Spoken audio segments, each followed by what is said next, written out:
what we need to know is what are the factors that determine the USMLE score, right? Majority is, of course, your knowledge.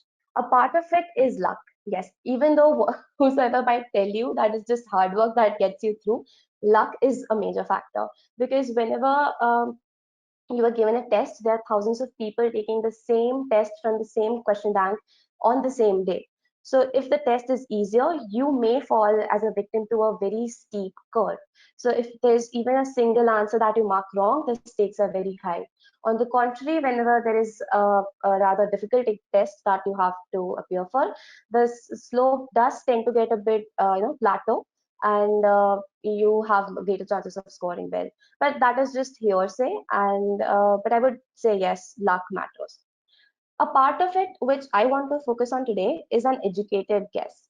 So first of all, there's the basic approach to any question that should be taken. I just summarized it in a flowchart. Um, so what you do is you read the last line of the question stem. Why?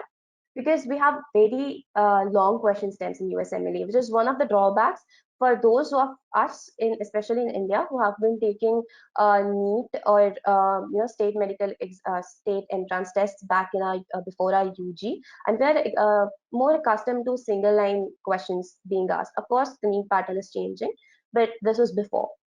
So how you do is uh, you give 1 minute maximum to each question. You have 40 questions to be answered in an hour.